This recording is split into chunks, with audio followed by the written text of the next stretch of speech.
안녕하세요. 스튜디오 엄나잇입니다. 오늘도 사이토 이토리 씨의 책으로 여러분 찾아왔습니다. 사이토 이토리 씨는 중학교 졸업이 학력의 전부지만 일본 최고 부자이자 성공한 사업가입니다. 그리고 또 집필 활동도 꾸준히 하셔서 그의 저서는 일본뿐만 아니라 우리나라에서도 여러 권이 베스트셀러가 되었습니다. 사이토 이토리 씨의 책을 읽으면 참 어려운 내용일 수도 있는 걸 쉽고 이해할 수 있도록 그리고 유쾌하게 풀어내는 그런 장점이 있는 작가구나 그런 생각이 듭니다. 오늘도 함께 사이토 이토리 씨의 책 읽어보도록 할게요. 손 쓸 수 없는 문제로 고민하지 마세요. 철학이란 자기가 행복해지고 흘러넘치는 행복을 남에게도 베풀 수 있을 때 비로소 진가를 발휘하는 것이 아닐까요? 그리고 저의 철학의 목적은 혼자서 해결할 수 있는 것은 스스로 해결하는 그런 인간을 만드는 데 있다고 생각합니다. 물론 세상에는 혼자서 해결할 수 없는 문제도 있습니다. 예컨대 지진이나 갑작스런 사고는 자기 힘으로 어떻게 막을 수가 없죠. 길을 가는데 갑자기 무언가가 머리로 날아오는 일도 마찬가지입니다. 살아가면서 이러한 사고는 피해갈 수는 없습니다. 그리고 언제 닥칠지도 모르니 딱히 대처 방법이 있는 것도 아닙니다. 하지만 전혀 방법이 없는 것도 아니랍니다. 그럼 이를 해결하는 방법은 뭘까요? 도저히 손을 쓸 수 없는 문제에 대해서는 더 이상 고민하지 않으면 됩니다. 자꾸 고민하니까 괴로운 겁니다. 고민하지 마세요. 그러면 괴롭지 않습니다. 그리고 여기에 철학이 필요합니다. 제 말을 오해하면 안 되는 것이 철학이 무조건 현실 도피의 수단이 되어야 한다는 것은 아니에요. 자신이 해결할 수 있는 문제는 다 해결하고 그 다음에 현실을 직시하자는 겁니다. 저는 이러한 철학을 가진다면 어떤 분야에서든 성공할 수 있다고 생각합니다. 사업을 할 때도 마찬가지입니다. 아무리 불황이 닥쳐도 어떤 상황에 부닥치든 행복하게 생각하자는 마음가짐을 갖는다면 고객을 즐겁게 만들 수 있습니다. 늘 긍정적으로 생각할 수 있다면 비록 뒷골목에 조그마한 가게를 열었다 해도 뒷골목만이 풍길 수 있는 분위기를 활용해서 고객을 끌어모아 보자 라는 생각을 하게 될 것이고 장소를 100% 활용할 수 있는 지혜도 떠올리게 될 것입니다. 당연히 장사도 잘 되겠죠. 그리고 나중에 다른 곳에 가게를 열었을 때도 뒷골목에서 성공한 경험을 바탕으로 새로운 장소를 멋지게 만들 수 있는 지혜 또한 분명 떠올리게 될 겁니다.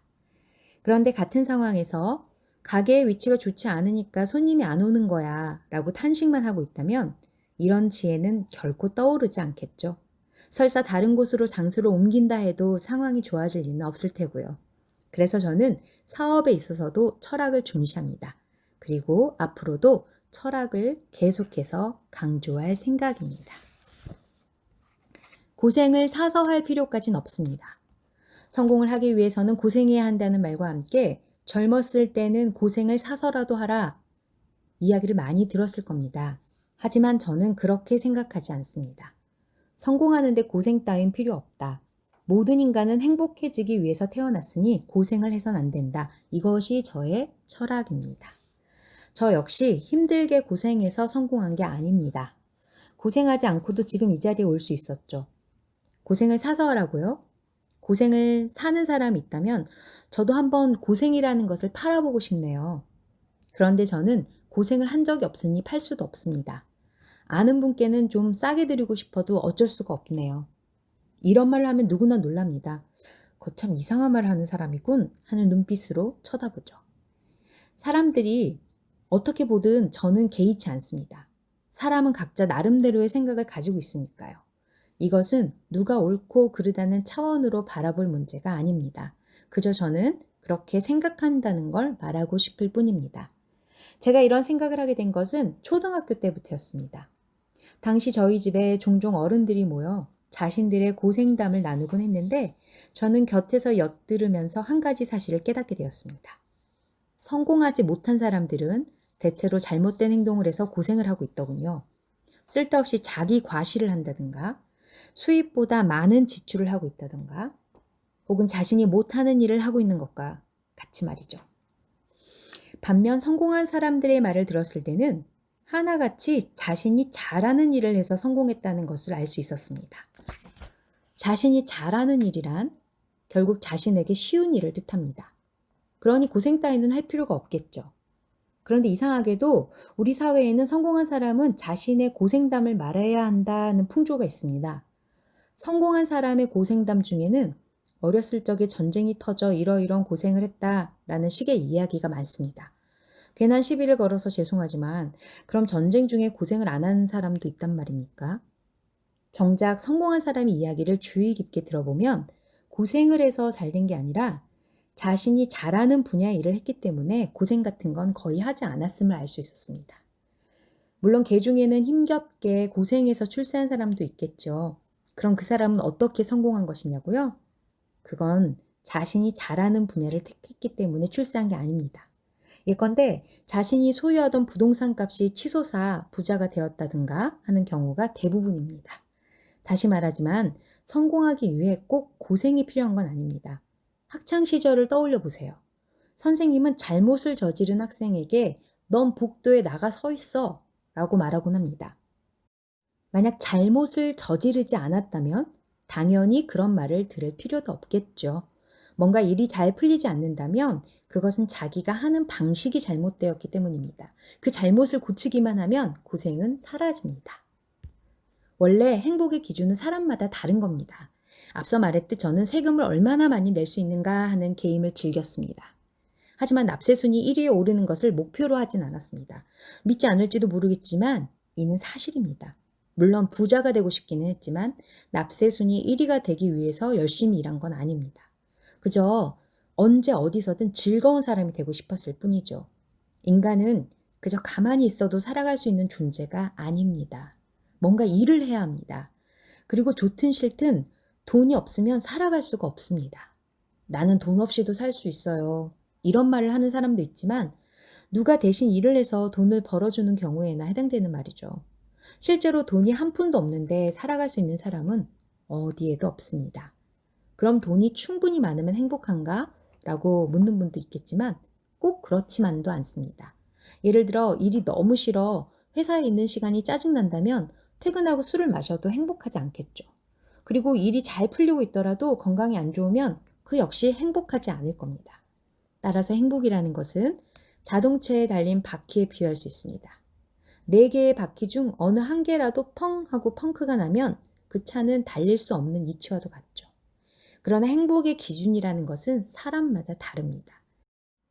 제가 생각하는 행복과 여러분이 생각하는 행복 또한 물론 다를 겁니다. 따라서 어떤 사람이 난 샤넬백만 있으면 행복해 라고 해도 손가락질을 할 수는 없습니다. 다만 저의 경우 1,000원짜리 싸구려 가방을 맨다 해도 전혀 상관없습니다. 굳이 비싼 돈 주고 샤넬백을 사지 않아도 행복하니까요. 저의 행복과 여러분의 행복을 비교할 생각은 전혀 없습니다. 행복은 어디까지나 각자의 마음이 결정하는 것이니까요.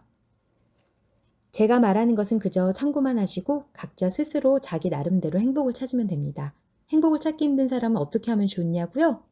책을 읽어보세요. 책에 모든 힌트가 있습니다.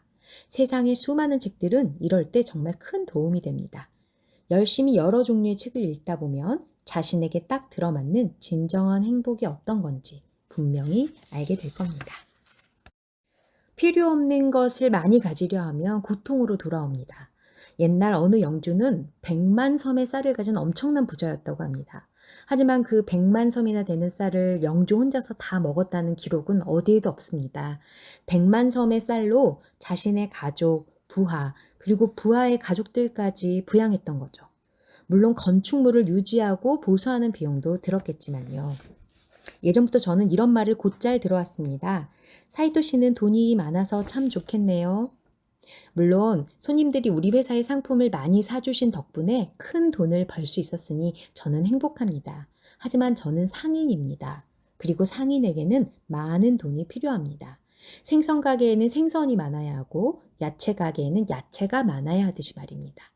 사업이라는 것은 재료를 구입하든 전단지를 돌리든 무슨 일을 하던 간에 돈이 들기 마련입니다.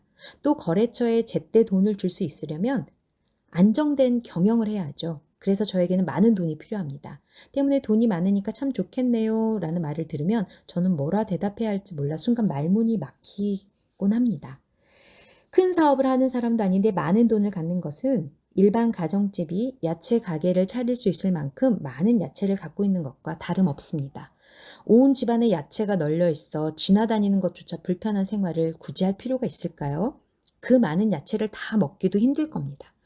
일반 가정집에는 그저 냉장고에 들어갈 정도의 야채만 있어도 그것만으로도 충분히 행복한 상황이라 할 수 있죠. 중국의 양쯔강에는 수달이 사는데 중국인들은 이런 말을 한다고 합니다. 수달은 양쯔강의 모든 물을 마시려고 덤비지 않는다. 수달은 자기가 마실 수 있는 만큼의 물만 마시니까 살아갈 수 있는 것입니다. 돈을 포함한 다른 것도 마찬가지입니다. 자기에게 필요 없는 것을 자꾸 많이 얻으려 하면 오히려 고통을 받는 법이죠. 저는 뭐든지 적당한 게 좋다고 생각합니다. 그래야 삶이 행복해질 수 있으니까요. 주행차선, 추월차선을 번갈아 가면서 자유를 만끽하세요. 조금 어려운 내용이라 이제껏 사람들에게 말하기를 꺼려했던 이야기를 해볼까 합니다. 바로 수라의 길에 관한 이야기입니다.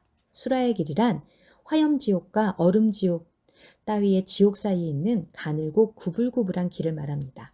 화염지옥에 빠지면 불에 타고 얼음지옥에 빠지면 몸이 얼어붙겠지만 이 수라의 길을 가면 불에 타는 일도 얼어붙는 일도 없습니다. 따라서 이 길이야말로 성공의 길이라 할 수 있습니다. 한간에서는 성공을 위해서 때론 다른 사람과 경쟁하며 서로 발을 잡아당기는 것도 필요하다고 합니다. 하지만 수라의 길을 걷는 데 있어 그런 건 필요 없습니다. 이 길은 이른바 제트기류에 비유할 수 있거든요. 제트기류는 따뜻한 바람과 차가운 바람 사이를 시속 300km 정도의 속도로 달리는 바람을 말합니다. 이 제트기류에 풍선을 띄우면 태평양도 횡단할 수 있다고 하더군요. 이 길에 올라타기만 하면 편안하게 성공이라는 목적지에 도달할 수 있습니다. 가만히 있어도 멋대로 운반해주니 허겁지겁 달릴 필요도 없고 서로 발을 잡아당길 필요도 누구를 험담하고 모함할 필요도 없습니다. 그런데 재미있는 것은 이 길이 1차선 도로가 아니라는 겁니다. 3차선 고속도로라고나 할까요? 따라서 때로는 주행차선을, 때로는 추월차선을 달리면서 자유롭게 운전을 즐기면 됩니다. 이렇게 운전을 즐길 줄 아는 사람이 결국 성공을 거머쥡니다. 조금 내용이 어려웠나요? 죄송합니다. 제자들에게 말을 하거나 책을 쓸 때는 가급적 알기 쉽게 쓰려 하는데도 내용이 애매해지거나 모순점이 생기기도 한답니다. 이 점에 대해서는 저도 변명할 생각이 없습니다. 그런데 인간에게는 다소 애매한 면도 필요하지 않을까요? 이 길만이 올바른 길이니까 반드시 이 길로만 가라라고 하는 것은 마치 화물 트럭에 시속 80km까지만 달릴 수 있는 엔진을 장착하는 것과 같습니다. 삶이라는 것에는 평탄한 길만 있는 게 아니죠. 오르막도 있고 내리막도 있습니다. 또 그때그때 상황에 따라 앞서기도 하고 뒤처지기도 하죠. 그런데 화물 트럭이 80km밖에 달릴 수 없다면 흐름이 막힐 수도 있고 자칫 사고가 날 가능성도 있습니다. 물론 이론상으로는 최고 시속 80km로만 달려도 별 문제가 없을지도 모릅니다. 하지만 현실은 이론이 통용되지 않는 경우가 많죠. 그렇기 때문에 얼마간의 융통성이 필요한 법입니다. 자동차의 경우도 핸들, 엑셀레이터, 브레이크와 같은 놀이도구가 있으니까 원활하게 달릴 수 있듯이 우리네 삶도 마찬가지입니다. 놀이가 필요하죠. 명확한 이론을 주장하는 건 쉽습니다. 80km밖에 달릴 수 없는 엔진을 달면 그만이니까요. 하지만 이 방법밖엔 없다는 말을 들으면 사람은 위축됩니다. 그리고 결국 움직일 수도 없게 됩니다. 성공으로 가는 길을 너무 좁게 생각하고 완벽만을 추구하다 보면 어느새 실패의 길에 접어들게 될 것입니다. 때로는 융통성도 필요하다는 사실을 잊지 마세요. 두려움을 없애려면 싫어하는 일을 해야 합니다. 옛날 사람들은 100m 달리기 기록은 절대 10초의 벽을 깨지 못할 것이라고 장담했습니다. 그런데 누군가가 그 벽을 깨자 세상 사람들은 깜짝 놀랐죠. 요즘에야 9초대를 달리는 선수가 많이 나와 이제는 놀라지도 않지만요. 아마도 이러한 기록의 벽은 앞으로도 끊임없이 깨질 겁니다. 왜냐하면 인간은 한계를 모르는 존재니까요. 그런데 한편으로는 인간은 살아가면서 여러 가지 제약을 받기도 합니다. 환경, 지역의 풍습, 생활문화, 사회제도 등 많은 제약들이 있죠. 그중 가장 골치 아픈 것이 바로 자신의 마음이 멋대로 만드는 제약입니다. 마음이 만든 제약. 저는 그것을 두려움이라고 부릅니다. 뭔가 새로운 일, 자신이 겪어보지 못한 일과 마주하면 누구나 두려움을 느끼는 법이죠. 이 두려움을 극복하기 위해서는 자신이 가장 싫어하는 일을 해야만 합니다. 그런데 대체로 자기가 싫어하는 일이 바로 한계의 벽을 만듭니다. 예를 들어 저는 글을 쓰는 거 싫어합니다. 또 유명해지는 것도 싫습니다. 왜 유명해지는 것이 싫습니까? 라는 질문을 받기도 하는데 싫은 건 그냥 싫은 거죠. 생선을 싫어하는 사람이 있는가 하면 좋아하는 사람도 있듯이 유명해지기를 원하는 사람이 있는 반면 그렇지 않은 사람도 있는 법입니다. 저는 지금까지 사소한 행복을 발견하는 것을 기쁘게 여겨왔고 정말로 소박한 삶을 살아왔기에 일상의 사소한 것을 앞으로도 소중히 여기고자 합니다. 그런데 어느 날 제자 한 명이 저를 찾아와서 이런 말을 하더군요. 출판사에서 히토리 씨의 총서를 낸다고 하니 빨리 원고 좀 써주세요. 그런데 총서라고 하면 왠지 지식인들이 읽는 책이라는 이미지가 떠오릅니다. 학교에서 도통 공부를 하지 않은 나 같은 인간이 그런 책을 써도 될까? 하고 제자에게 상담도 받았지만 결국 도망치지 못했습니다. 상대방이 저보다 한 수 위였던 거죠. 누구나 어려운 상황에 처했을 때 도망칠 수만 있다면 도망가고 싶어 합니다. 물론 저도 그렇습니다. 하지만 도망갈 수 없을 때는 어떻게 해야 할까요? 마음을 비우고 한번 해보는 수밖에 없습니다. 설사 자신이 하기 싫어하는 일이라도 한번 해보면 한계를 넘어설 수 있습니다. 그리고 그러는 와중에 깜짝 놀랄 기적이 일어납니다. 네, 오늘은 여기까지 읽어요. 히토리 씨가 말한 깜짝 놀랄 만한 기적이 여러분에게 함께하기를 제가 바라요. 오늘도 스튜디오 업나잇과 함께 해주셔서 감사합니다. 다음에 또 좋은 책으로 찾아뵐게요. 스튜디오 업나잇이었습니다.